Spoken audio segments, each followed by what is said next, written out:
And like with the kind of change, we will be taking the active fairly more than about 90 might not be okay. The weather is looking good. Could be a smooth ride all the way up there. Even we are permit the energy of the other going over here. Hope you enjoy your flight.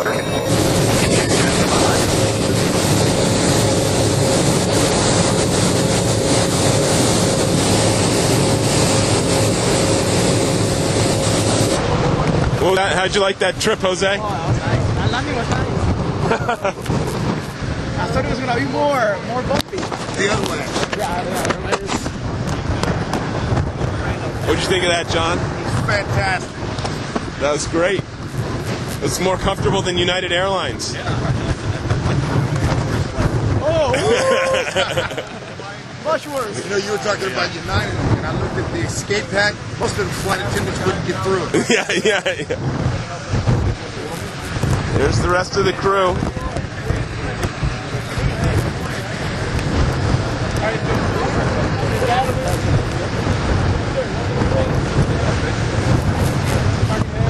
Wow, the helicopters, they fit right. Look at them. Oh my gosh. Yeah.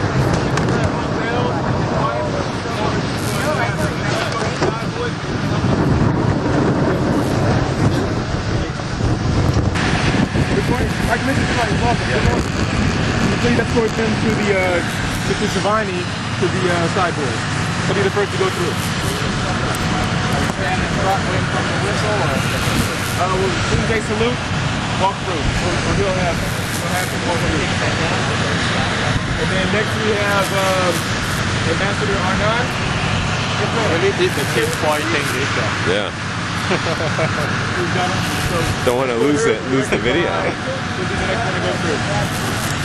Right now, the executive officers are going to take you and start getting us in that right. That's all right. I would suggest leaving behind any ball caps that you may have, anything that's a backpack. I wouldn't suggest that. We will go to the flight deck eventually on this tour. Things like that we cannot take up on the flight deck. So if you follow me, we'll get this started. You're quite tall. You're gonna hit your head. I'm worried.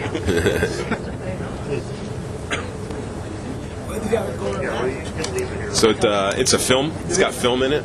So the radar will affect them. They told me to do this. Oh yeah. Yeah. It might delete or erase the film. It's magnetic.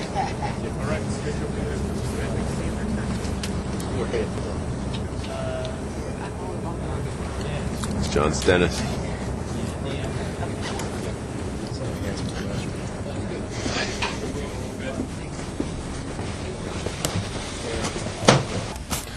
This is the navigation bridge. Looking out over the flight deck. That's where we came in. That's our plane.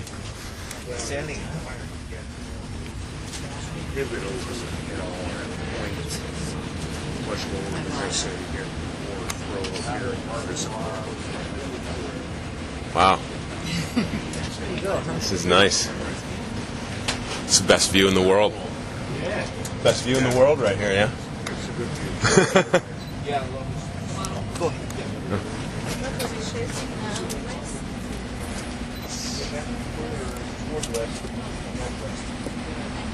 Wow. Very well.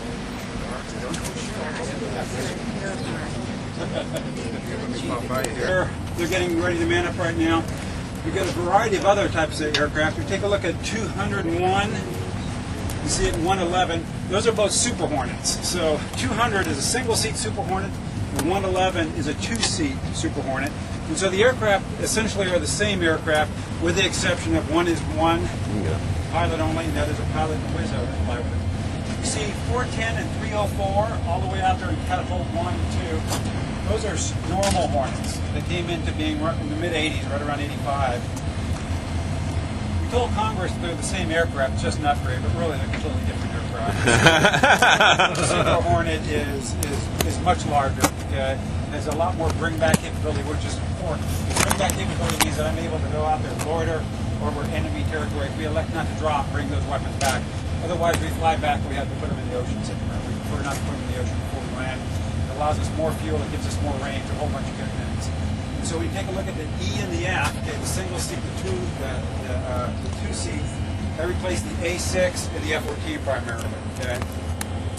The 300 and the 410 series, the straight Hornet, replaced the A7 for us. Okay, is how we kind of worked it. The A6Bs are being replaced by a Super Hornet Ultra, the F-18G.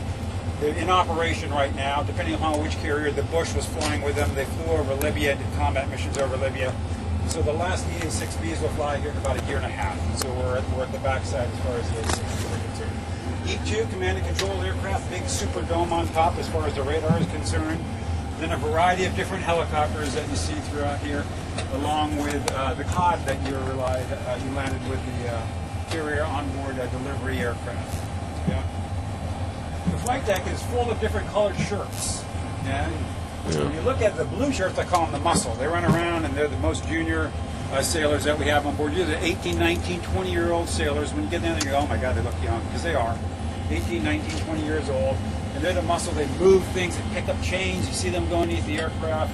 What they're aspiring to ultimately be is either a green shirt or a yellow shirt. We'll get to that here in just a bit. Red shirts, they're ordnance men, so they're dealing with weapons. They're either moving weapons or they're the first responders to fight fires. Okay, so if they're seeing red, they're dealing with ordnance or fires. Blue shirts are the muscle. Green, there's some technical expertise. They've gone back to school, they've received technical expertise, and they'll go in and they'll work either systems on the ship or systems on the aircraft. So you'll see them get in there in order to do effect repairs depending upon what the situation is. Brown shirts, they belong to the air wing. They're very junior sailors also, and they're plane captains. They prepare that plane for the pilot, so when I approach that aircraft, you know, they salute me very smartly. They've set up that plane and they help me get ready in order to launch that aircraft. White shirts are safety, so they're down there making sure that we're doing smart decisions as far as operational risk management is concerned, and they're looking from a safety perspective out there. And then you have purple shirts. I'm not seeing any purple shirts, but we call them the grapes affectionately, and they deal with all the fuel. So they run in and they hook up and they make sure that we have the fuel. And this is all run by the yellow shirts. The yellow shirts are the senior guys. They're the alpha dog down there, and they control everything. They do all the moving of the aircraft. So when the aircraft starts to groove, they'll tell them to break them down. They'll control them as far as the moving, and the pilots and the yellow shirts work together in unison in order to go ahead and coordinate the aircraft movement on the flight deck. We have two aces you can see here. Ace number 1 is a large elevator. That's just 4 to 500. Ace number 2 is here. Right behind us is ace number 3, and across is ace number 4. So on top of the flight deck, you have roughly 40 aircraft is what we place on here. We've learned that if you go much more than 44, that the number of moves that you have to do go up exponentially. So you have math majors, which I'm one of, get in there to crunch all these numbers and say, hey, it's not that smart. And with that, we end up having banged aircraft. So we limit the amount of aircraft that we have on the flight deck to somewhere right around 40 to 44 aircraft. We have found that to be the most efficient. Down inside the hangar bay is where you'll get a chance to go down there, but where we do our deep repair. So down there, they really pull the panels off, get into the aircraft in order to effect the repair. And those aces allow us to bring the aircraft up or down, okay, from the hangar bay back up to the flight. So what you see here is a direct representation of what is going on out on the flight deck. So these series of pins have meaning. The nuts and bolts, everything has significant to something. The green pins here are the first event shooters, meaning that here in 15 minutes we're going to shoot all the green guys. When the green guys are airborne, these guys will go here and we'll set up for the second event, which is the yellow guys. The yellow guys are the second event shooters. Once they go, we'll have 2 sets of aircraft in the air. When we get to the third event, they're the purple guys. When we start shooting the purple guys, as soon as we shoot the purple guys, the green guys are coming down. Okay, so it's a constant shuffle as to it's a constant movement of aircraft in order to execute this airplane. So the bottom line is this airplane has to be executed. We do that by way of aircraft. If we have aircraft that are having maintenance issues or whatever the case, then this is where we go. You see the hangar bay down there? Cool. Hangar bay is a maintenance. Basically, it's our huge garage, our hangar that we use, and we'll pull up aircraft up topside in order to insert them in these events. to make them shooters. So aside from the movement of the aircraft, that is done by all the people wearing yellow on the flight deck. They're the aircraft directors. They're moving all the pieces. We come in here for a brief. We look at the airplane, and then they lay out the flight deck, and then they start pushing these aircraft to the catapults. So that's what's going on. In this case, we're going to shoot Cats 3 and 4 for the first event, which is these two catapults, the waste catapults. This is 3, this is 4. By the second event, we'll be shooting Cat 1, 3, and 4. Okay, so although it looks like a lot of space, it's not really a whole lot of space based on the size of the aircraft. And when you're launching, this is also our recovery area, what we refer to as the LA. So all those things are going on. Here's your cod traveling back. So this cod, as soon as this event shoots, these guys get ready to go. This guy will probably come back up here, out of the way, because now we got to set up for the recovery. So it's a constant shuffle. We have the directors are in yellow. The purple people over here are the fuel guys. If you walk through the ship, you'll see the fuel lines, purple lines. That's all fuel. That's designated by the color purple. Okay. You have your blue guys over here. Yeah, elevator operators. These guys control the elevators, of which you will take a ride here soon. Operate the elevators up and down, and also move these templates around for me. So as aircraft move, they move it. We have somebody up there that's actually saying, "Hey, this aircraft's over here." Aside from the monitors, obviously that we use. The people wearing green are two sets of guys. They're the air wing guys, which is Senior Chief here. Senior Chief works along with me and gives us status of the aircraft so we can determine which aircraft they're going to make an event, when they're going to make the event. He monitors all the maintenance of the aircraft to be able to execute this airplane, so they play a huge role in what we do. He's the direct representative of the air wing in here.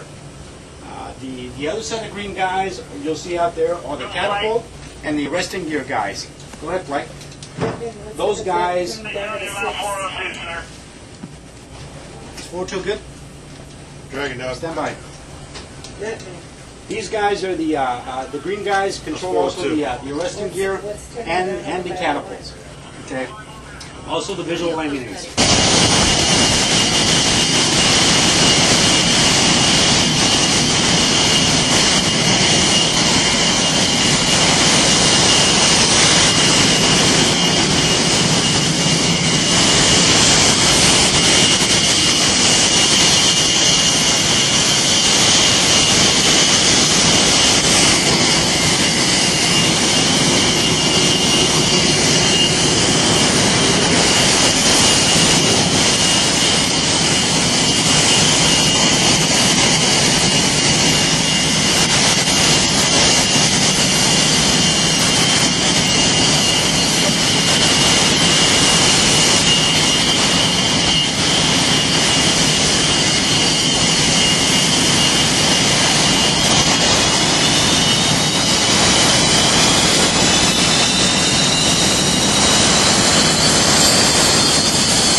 Stennis out in the South China Sea,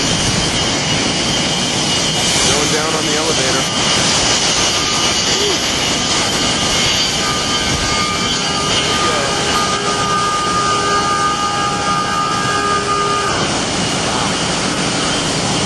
Now that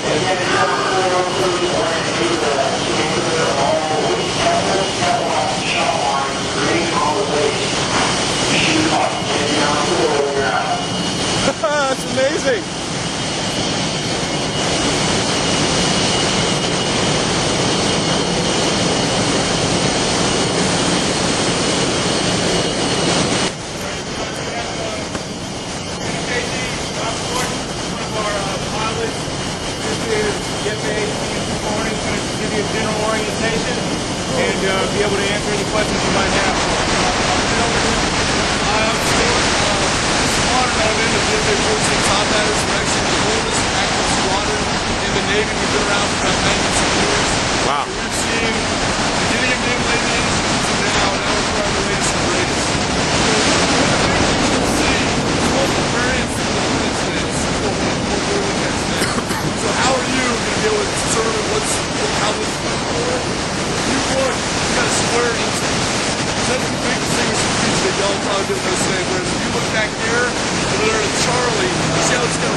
got a rounded intake. We fly with one tank on these. You see the Charlie's on two tanks. So here's what we're gonna have to do.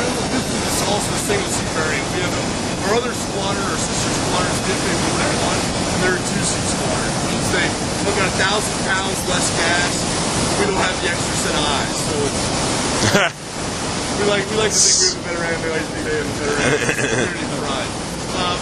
I can take you guys around if you want to get the electronics fired up.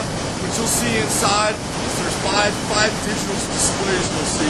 So a lot of the stuff that we deal with is trying to manage the displays. Up top we've got basically a HUD that we can look through to be able to see where we're putting our jet. So I can take one look around if you have any questions you may ask. I'm also the youngest guy in the squadron, so that's why you only see one bar up here. I have been through flight school to get my wings across the years, to get into the F-18 flight class.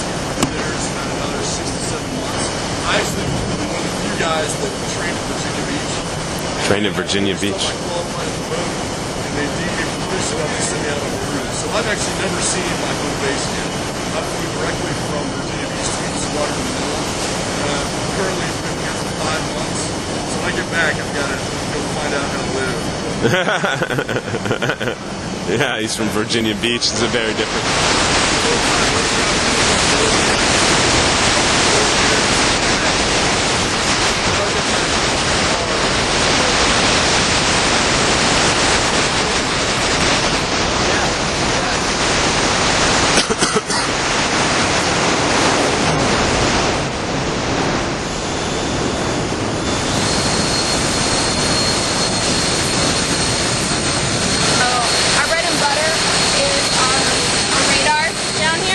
Oh yeah. So makes us very capable. So the ship can only see so far with their radar, so we're forward and we basically find all the surface targets or whatever is out there. And we have a infrared sensor on the front as well. And we basically can go out and ID everything and call it back to the ship and let them know what's coming at them or anything like that. So I've seen a couple flying around already.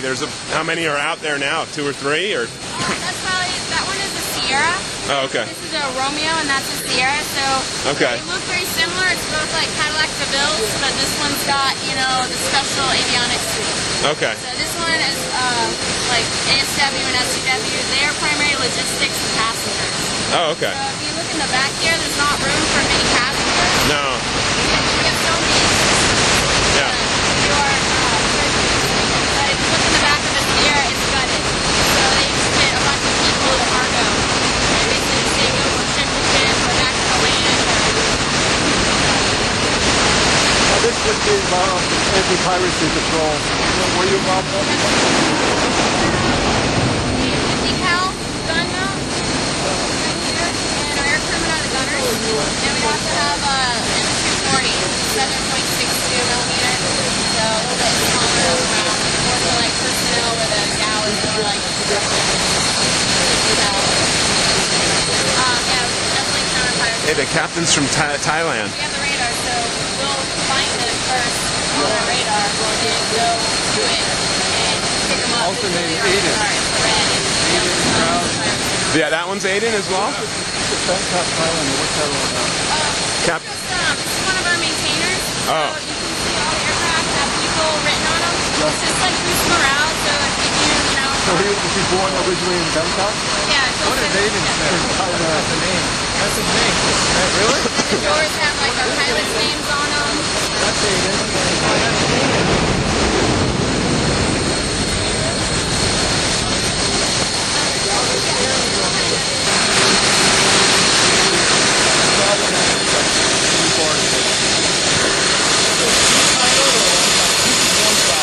Now, there is a variant, the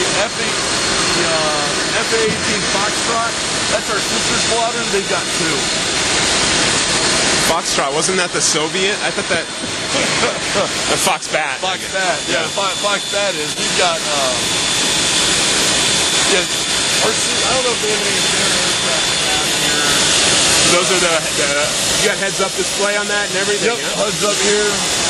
That's our moving map, our fuel display, basically our comm. We use that basically for comm panel. Yeah. And other stuff.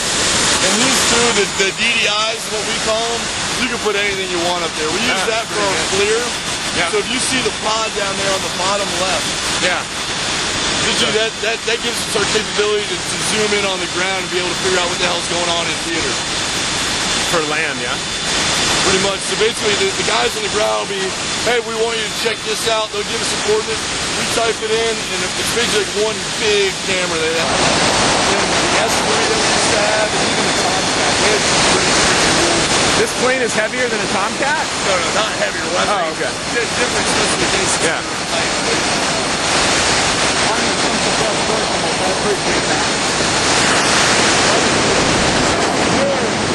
Girl in my plane school class was probably 5'1", 5'2". She made it work. That's great. Are you going up today? I will be. I'll be flying the 18-15. I'm going to go out and do a bomb hop. Yep. Come back. There'll be probably 3 of us going out, dropping basically blue and hurt bombs that don't blow up. They're about this big.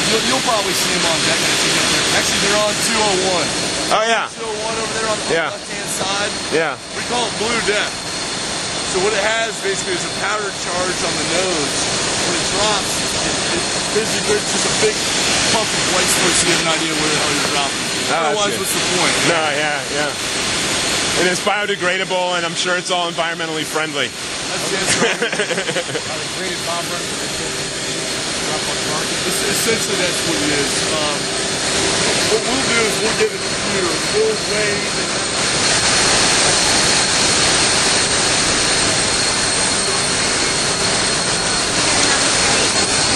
We're gonna go check out the E2. Gonna go check out the E2 Hawkeye.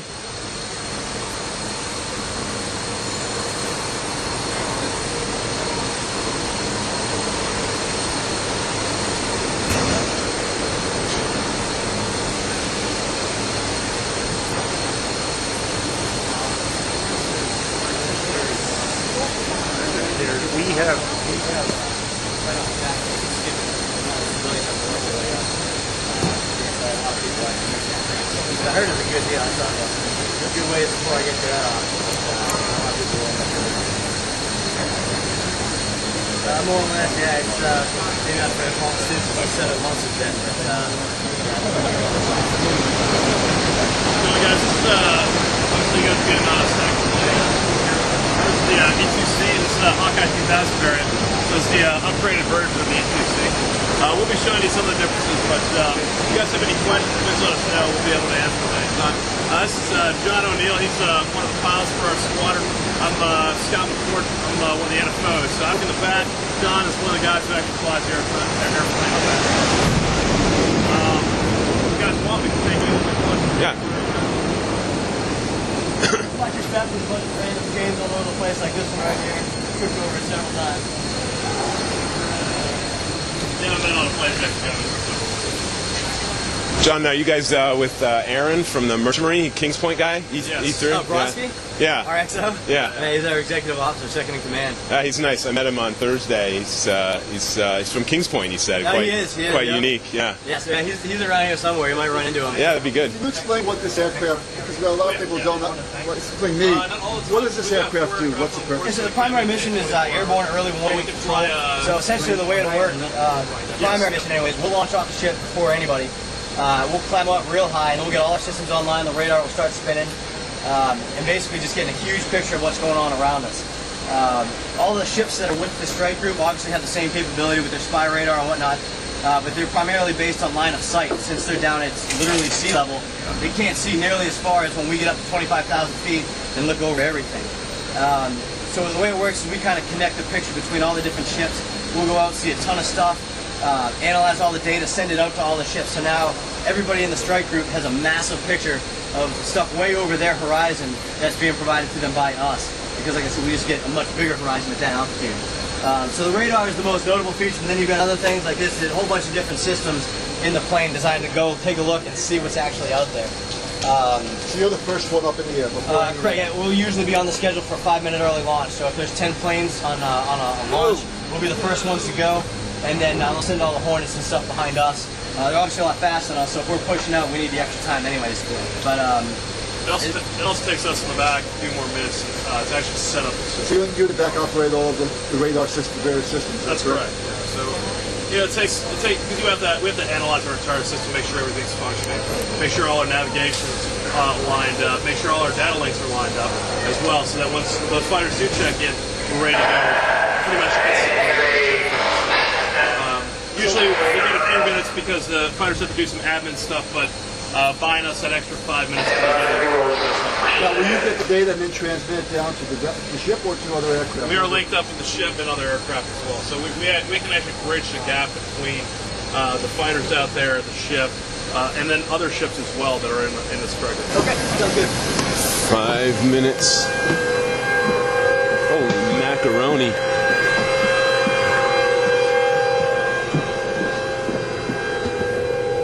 Alright guys, this is the back there.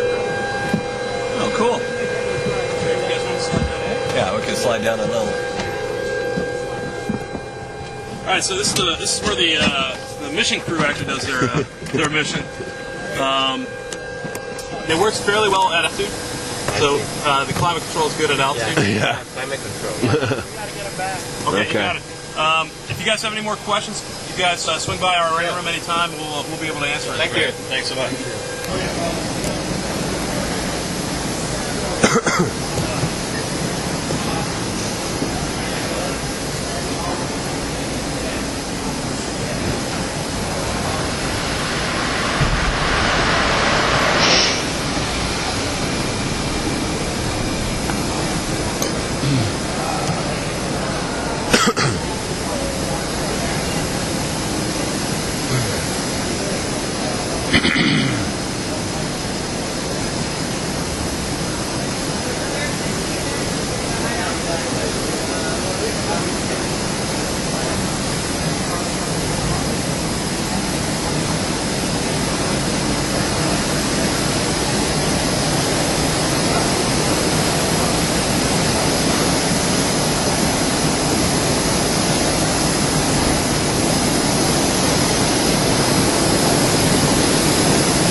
Beautiful day out.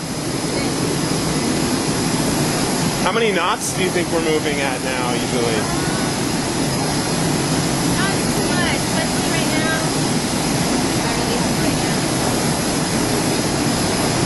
Looks pretty fast.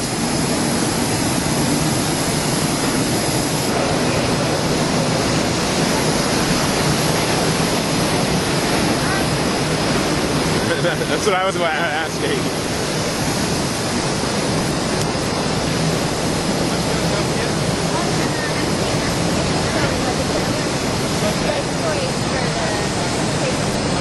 There's Tom Carney. I have to run up.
good. Yeah.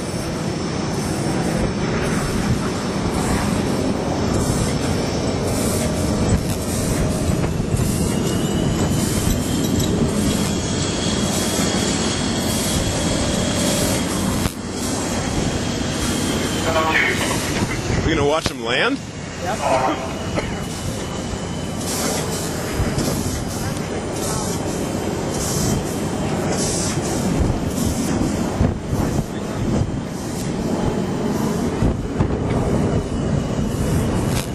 I hope these cables don't break. I think they're okay. Yeah, these things. Now that's powered. Oh yeah. Power is on 3.5 gigahertz flight slope, tugging on top of the two flight decks. And we're going to report that on all the cell lines. Check the one aircraft. Better further down so you can see the aircraft coming in. Right here, it's kind of blocked. I'm just saying, it's hard to see because of this. The back end.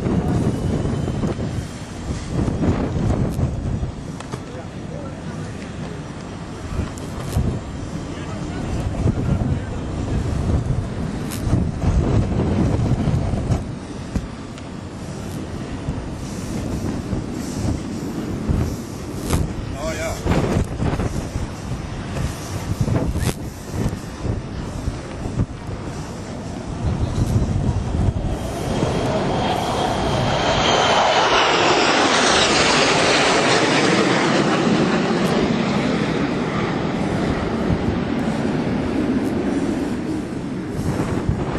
Tower, this is Maverick requesting flyby.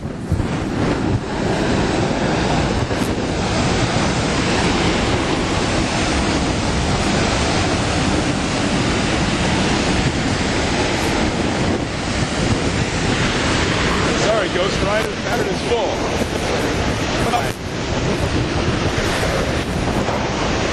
It's good, I can just get a shot. I hope these cables don't snap. Yeah. A lot of it. Wow. Here comes in. Here he comes. So this got landed right here.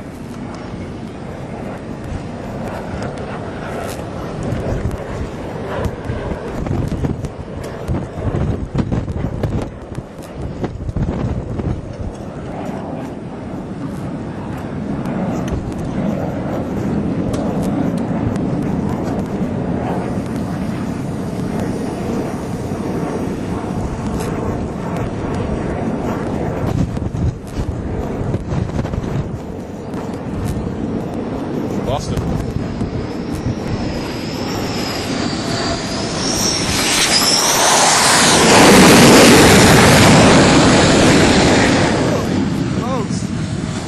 Came out of nowhere.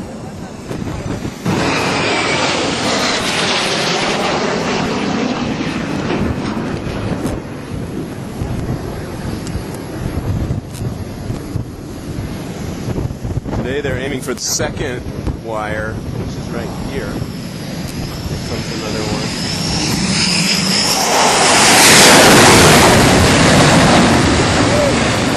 Perfect.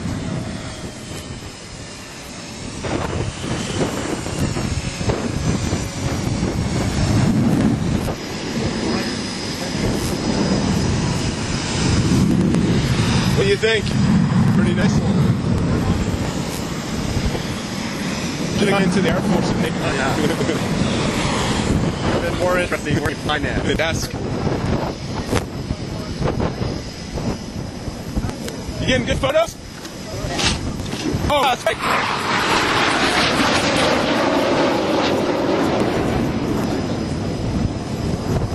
You got 4 cables. They shoot for the third one normally. Today the 4th one's out. They're going to be trying to hook on the 3rd one. We're going to move in a gas tank over here. There's a jet off in the distance. They kick the afterburner in right before they land, in case they need to take off again.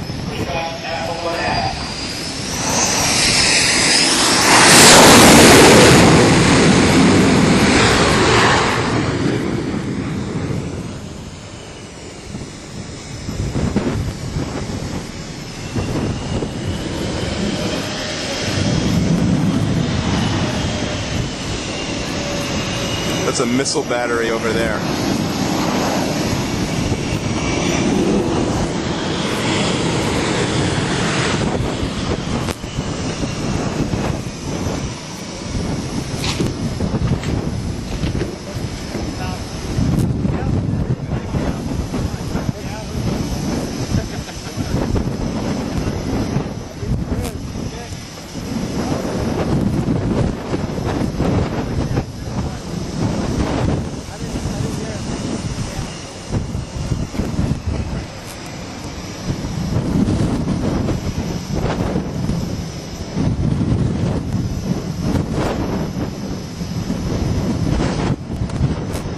Here she comes.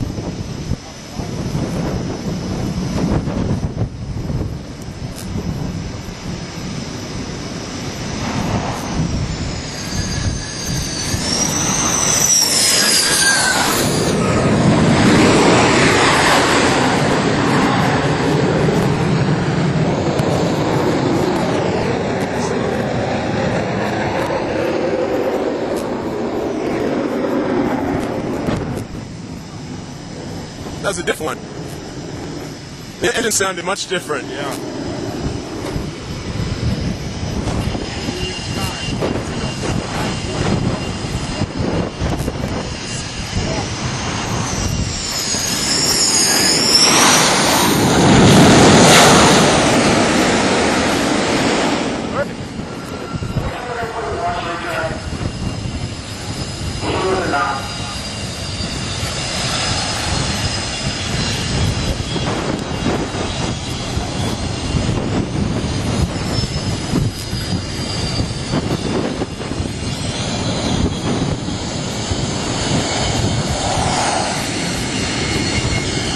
It's raining.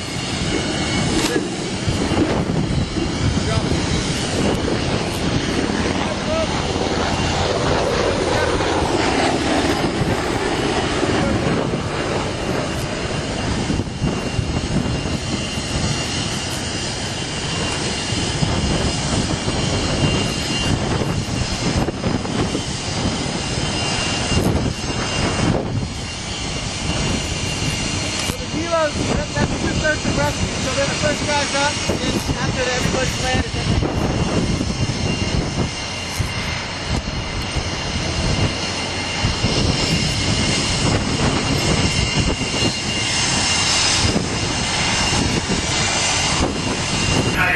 Rain is coming. Captain Mark Dalton, Captain Dale Horan, Captain Ronald Reyes, Commanding Officer, and Rear Admiral Craig Fowler. And we're back inside. it's different, isn't it? It's amazing. Whew. Almost. Almost. Thank you. For some gloves. Thank you. That was great. Awesome.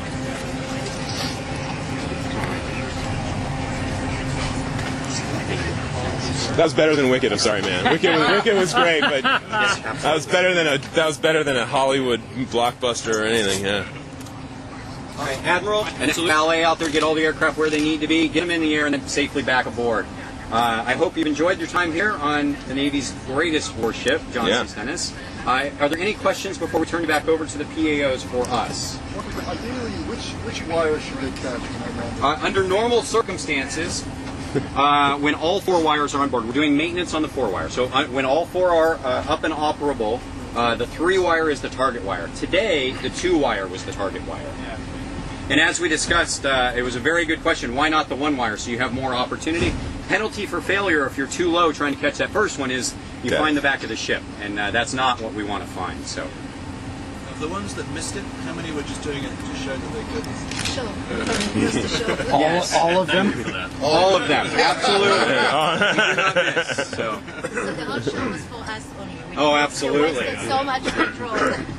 Oh, it's okay. We actually have we have currency requirements. So we have to do so many touch and goes per month in order to ensure that we are proficient should the time come that we need to do it. The conditions today are absolutely gorgeous, right? Yeah. Little overcast, not too warm, considering.